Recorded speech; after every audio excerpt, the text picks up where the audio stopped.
Now on to the Boulevard C50 800. I'm going to be showing the valve tappets and how to set them. I've used some stuff off of YouTube. Craig shows how to, I believe that's his name, shows how to set them.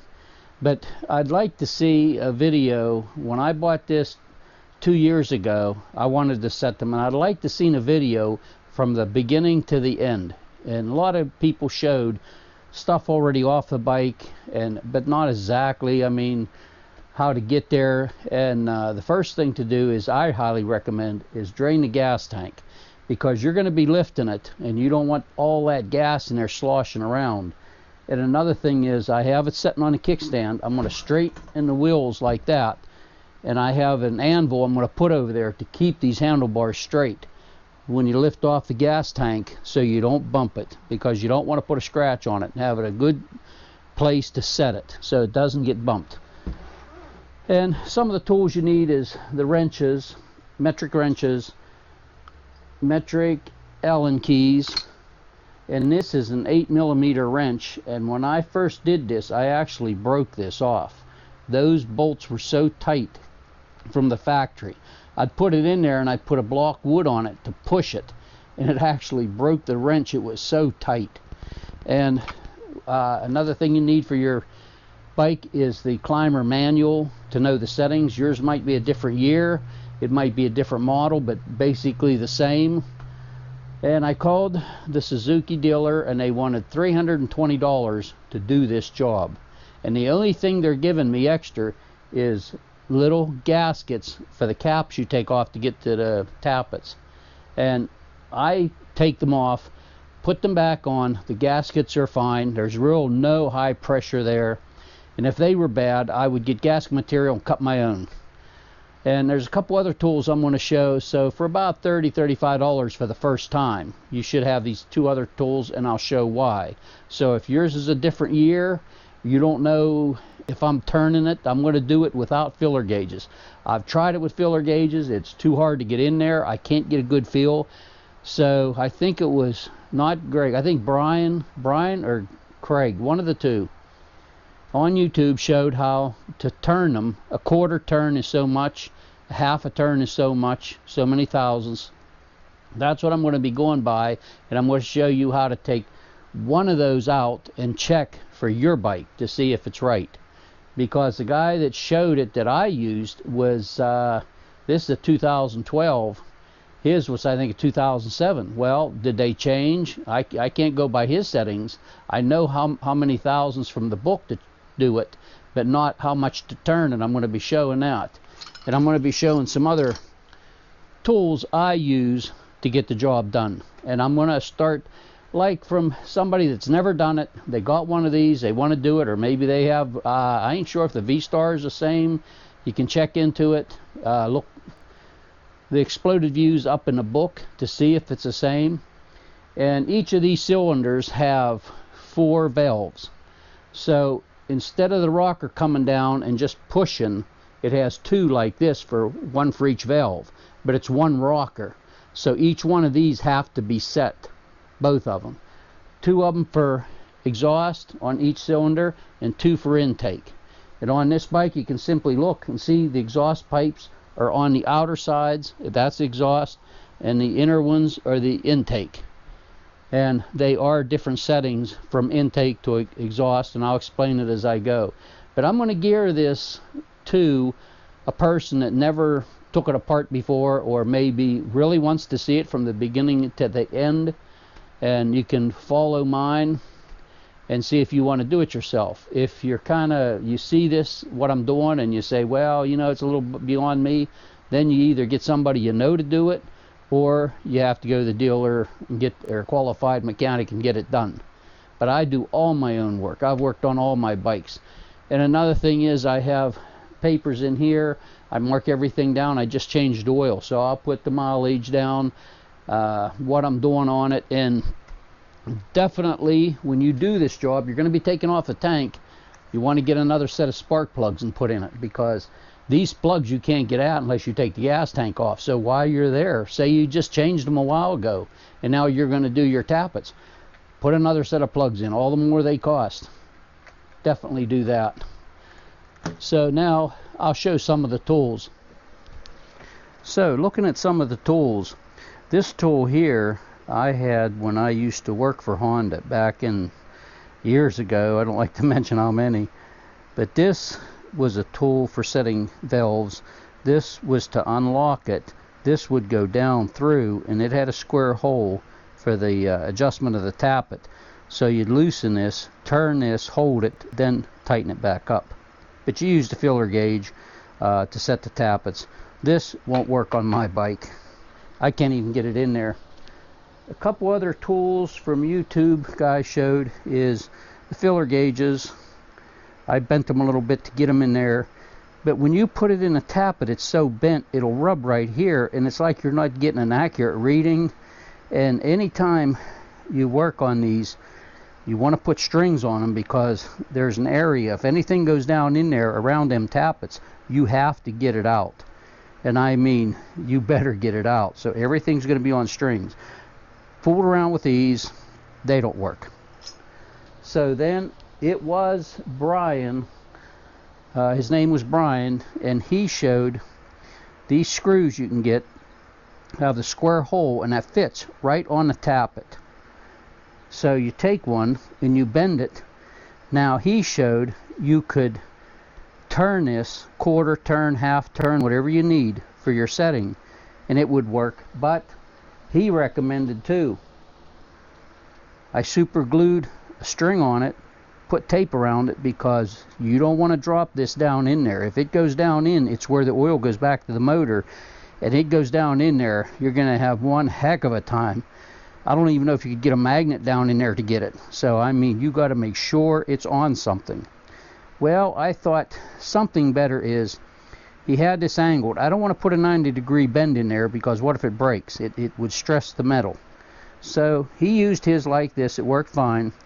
And that was Brian. And thank goodness for him, because that showed me to use this. So I made this. I took this and I cut it off, the screw. I drilled a hole a little smaller, so I had to really push that down in there. I super glued it. Then I glued a string onto it. This is for the front, clear up in the front exhaust. It is so tight in there, but I didn't want to use dowel rod. I used a square rod. Now when I put that on there, I can see where this flat is, and I can really tell when I turn it how much I'm turning it. If you have a dowel rod, it's so hard, you'd have to put a mark on it, but this I found is the best. That's one of them. Now of all these, this is the one I'm going to be using. Then I made this one. It's basically the same thing, but I put the screw right in there, drilled just a bare little hole, screwed that in, definitely super glue it in.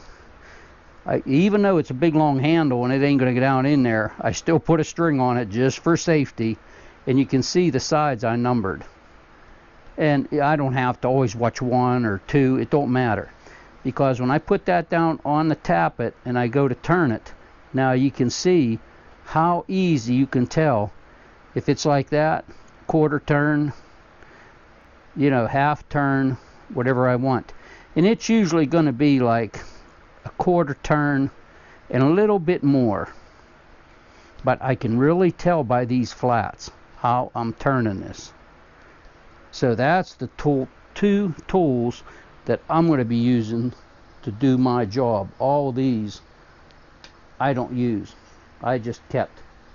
But that'll be what. And this one is really small to get in there. This one I can go down along the frame and get some of them. So that's the two tools I'll be really using to start this project.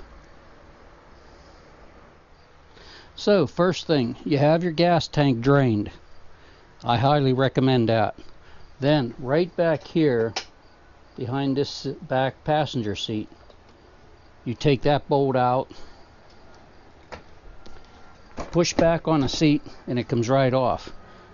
Then what I do is I take this bolt and I put it right back in here. I like to do that. I know where it's at. If you lay it with the seat, it could get bumped. Now, on the next seat, the driver's seat, this bracket right here, let me move this seat out of the way. Okay, this seat, or this bracket, you can see how it's sloped back. You take it off, and then you can put it right back on. But if you take it off, you might not know which way it goes. I take a Sharpie and I put an arrow on it pointing forward. So when I put it back together, I can hurry up and put it on. I know right where it went. So that'll be next to take these two out.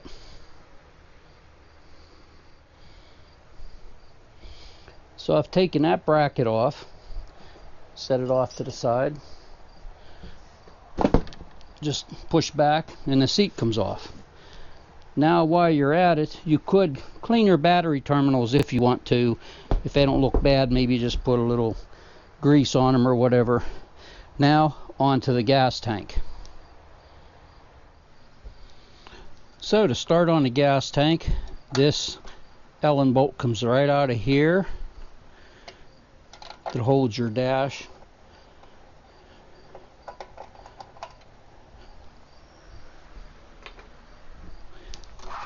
You lift it up and push it forward and it comes right off. Now up underneath you have, there's a rubber gasket, and underneath will be a plug. There's a little tab you can feel on the front of it. You push one of these little tabs to pull that off. Then you can remove that and put the screw back in here. These screws, if you put them back in, it makes the assembly, putting it back together, go so much quicker because it's right there. You don't have to look for it. Stick that in. Now that'll just lay up there, in there. That's for your whole dash and all that, your gas gauge, everything, the wiring for it.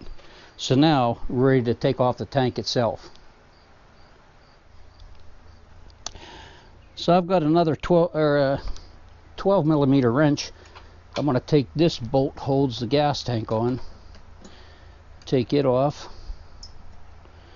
And some of you that you've worked on your bikes, you say, well, you know, you're watching all this, but you can always advance it to where I'm really doing the valves and show. There's a bolt out of there. When I'm done, I'll put it right back in. Lift the tank up and it slides back. Now I want to get a piece of board and put under here to prop this up so I can take off some quick connectors under there.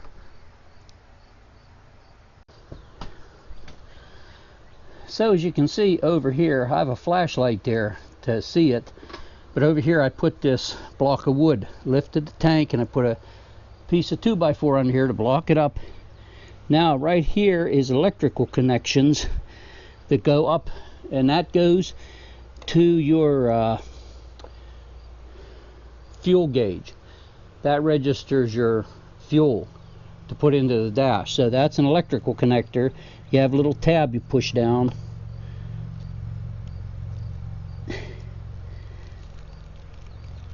And it should come out. It's being stubborn. Some of these are tight. There's one. Now up under here you can see the black connector. I hope the camera can pick it up. And what it is a quick coupler for the gas tank. Now if you have gas in your tank, you can take this off. The gas won't run out. You'll get just a couple drops, but you won't get that much because it'll shut it off. I got a couple paper towel to lay under here because you might get a little bit when you disconnect that, and it's better to catch it on paper towel than let it just run down on everything. So there's two little white tabs, one on each side. I push them in and I simply pull down on the black part and it disconnects. And as I said, there's a little bit of gas there comes out, not much, but you might as well sop it up. And now the gas tank is completely disconnected to come out of there. And just be careful when you lift it. I have my steering blocked straight ahead so I can lift this tank out of there, and I ain't going to have the steering turn and hit the tank. You want to be careful with it. So you can see I laid my tank back there on a pad. That's my welding table I set up for it.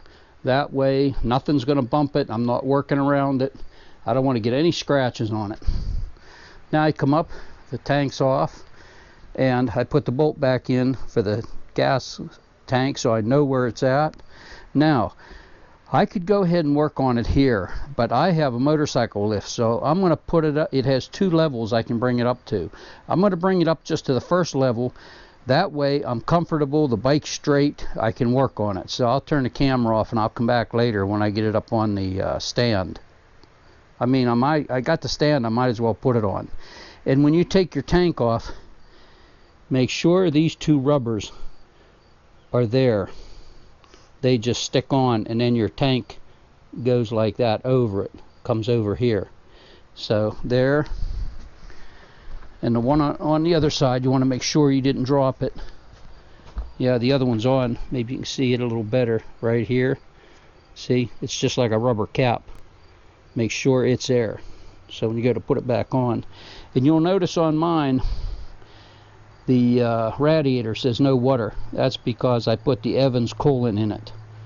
But if you have regular antifreeze and water, you got this all apart. You might want to empty this, blow it out a little bit with just compressed air. I just go easy with the air, just enough to force it out. You can take a cover off down here, take any line off, blow through it, try, get it filled and everything, back up. But what you're going to have to do is run it for a while. Then you'll have to hook your gas tank up, put your gas tank on, start it, run it, take your gas tank back off, make sure this is filled and the bottle down below. But I'm going to be taking this off later just to see the Evans. I haven't looked in the bottle down there. The Evans is supposed to not even need an external tank, but I left it on and I put some in it. But it's made that it doesn't evaporate like water and boil so hard. Has a higher boiling point, but I'm going to check that just to see. But I put the Evans in, and I noticed my radiator in town doesn't come on as much as it does. When it comes on, I still get the heat from it because it's angled right up at the driver. So I'll get it up on the lift and then go from there. So I'm on the right hand side of the bike. I put it clear up on the lift. It's easier for me to get at.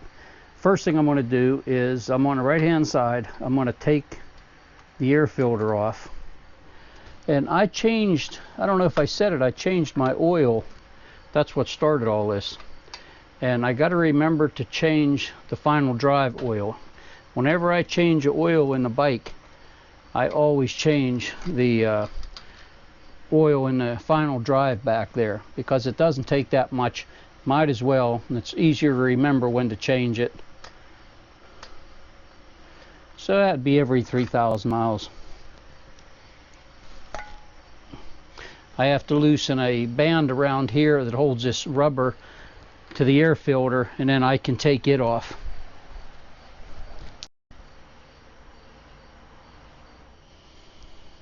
So I've taken out these 2 screws, and I just loosened up this band. It's in the back. It takes an Allen key. There's a metal band around here holds this rubber to this, and I just popped it off, and you can see there's a plastic piece that fits right in, a rubber grommet there, and then this hose come off.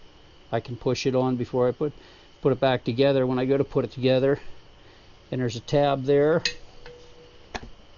Pull that off, and your air filter comes right off. Now the next thing is, let's see, I've done this before, is I'm going to go up here, take this chrome cover off. It's just 2 screws here, and I think they're 8 millimeters. I want to take it off, and the one on the back side on the other side, so that I can remove the plugs, because I'm going to be turning the timing to make sure this is top dead center when I go to work on it. Then I got to turn it to do the other one. The piston has to be up at top dead center and the valves closed to adjust them. And then I'll probably take this plastic cover off here and on the other side, so then I can get in here at it. So I'll do that next. Now this plastic cover right here, you just pull on it and it comes up and it unhooks from the other one on the other side. Now when you take this off, you have to watch, there's a ring that goes on here around where you put the key in. That goes with this, so you may want to put a piece of tape on it to keep it with this.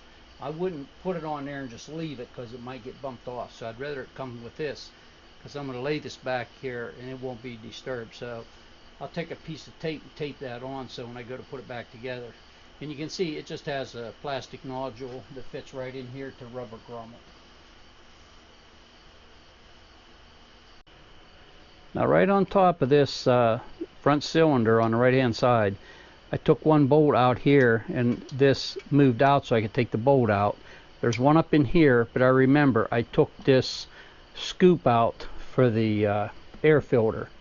So right up here is an Allen bolt you loosen to get it to open up so you can pull it off.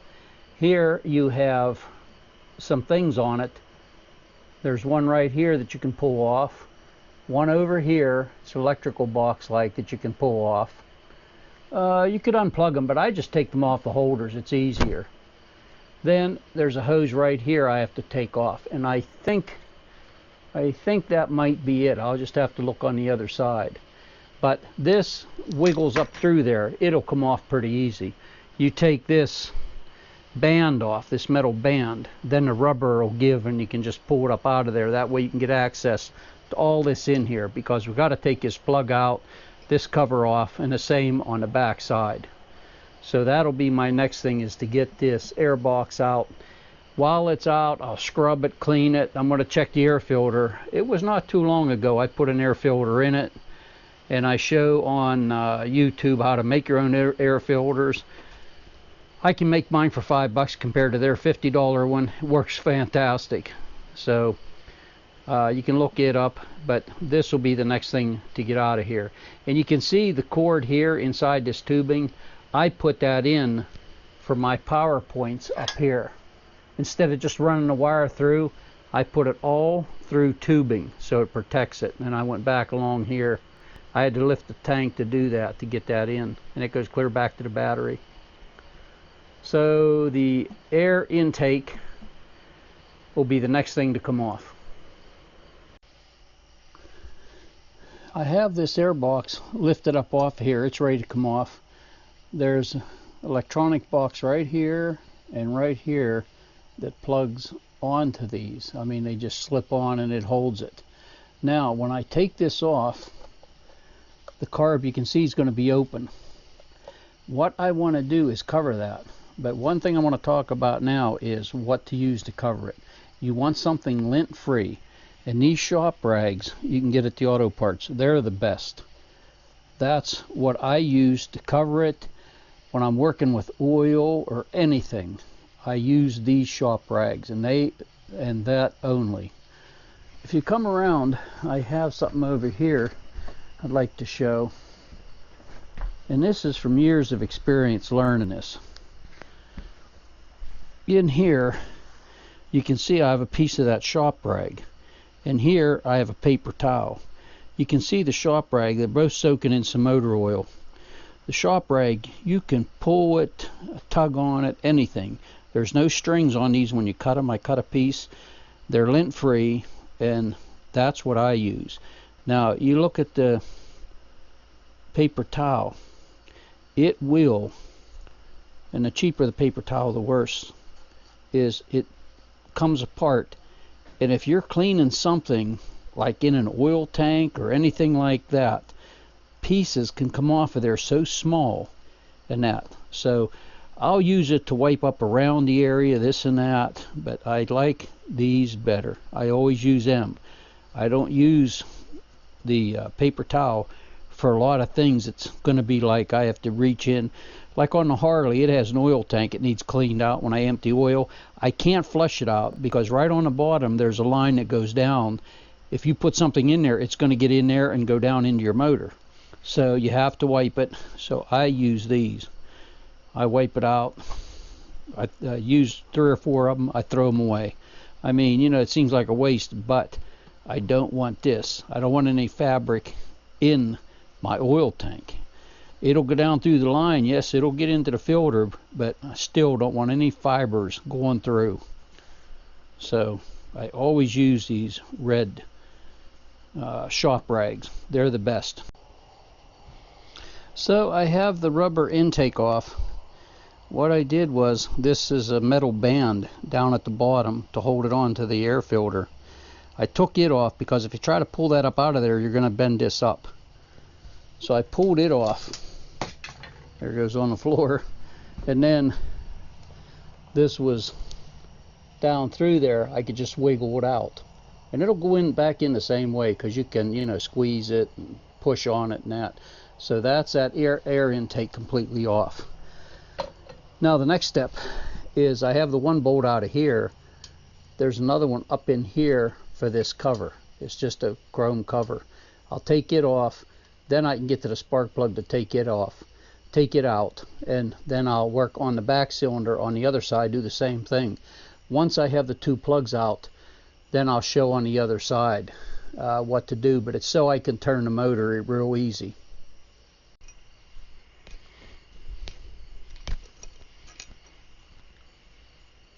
So I've taken the cover out of there, and you can see on the inside I marked it RF, right front, because I'm going to be taking off the left back one over there. This way I can grab it, I can know exactly which one to put on quickly. Then you just turn the spark plug. New plugs are going in anyway, but I try not to bust anything. There, and it's tight. There. Move that back out of the way.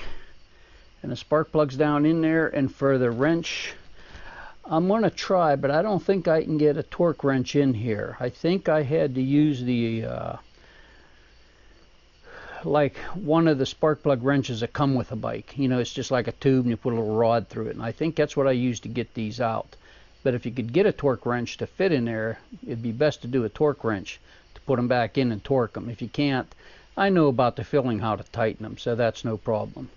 But I'll take this plug out, take a piece of that red rag and just lay over here so nothing gets in it, go back and work on the left side. You can see I took the plug out and I just put a rag in there. I cut a piece of that red rag and laid across there. I didn't push it way down in the hole. That goes pretty deep. I just put it there. That's in case when I take this cover off, if I drop one of these nuts or bolts, I don't want it going down in that hole. That's the reason for that. And you have to take the plug out because when I go to turn it to get top dead center, it's easier to turn with the plugs out. So that's the reason to take it out, put it in the rag in there. Then the plug, it doesn't look bad at all. It looks burning like it should. It's not one way or the other. It looks pretty good. But new plugs are going in it. Now I'm on the left side of the motorcycle and I'm doing the back cylinder, getting ready to do it. This bolt come right out. This one on this cover up in here, you can see I can put this long ratchet down in there to get that bolt out, because you can't really get at it. I got a wrench on it to loosen it, but to take it out, then I can pull it up on the back side of the frame. It'll come right up out of there. I'll get needle nose pliers once I get it loose and then just lift it out. And watch, there's a washer on it. But I'll take this cover off, the plug cap, and I'll take the plug out of there and put a rag in it. Then I'll be ready to start turning the timing to get it to where I can set the valves. Okay, so I have the cover off, I have the plug out. I put a rag down in there to cover it. Now down here, the book says to take, this is the inspection hole. There's a little plastic plug on it you have to pull off. Make sure you don't lose that. It's just cover that L and so it looks better. So, boy, that's tight. So I'm removing that. Now that's a hole I'm going to look in for the timing mark. That's a timing mark cover. Now I'm going to remove this to turn the motor. That's the reason I took the spark plugs out, so I can turn it easier. As I turn it, I want the front cylinder, the top dead center, and there'll be a mark, FT. That's front timing. That's what I want to find. So I have to find the appropriate socket that goes in here to be able to turn the motor. There it is. It's a, let's see what it is, 17 millimeter. And they say on this, when you're turning it, turn it counterclockwise only. Make sure when you're doing both cylinders, you turn this always counterclockwise. This way. Like that. Now, what I'm going to do is, I'm going to look in this hole with a flashlight and find that mark and put it right there. That cylinder should be top dead center so the valves aren't compressed. They'll have the play, and that's what I'm going to be setting on it.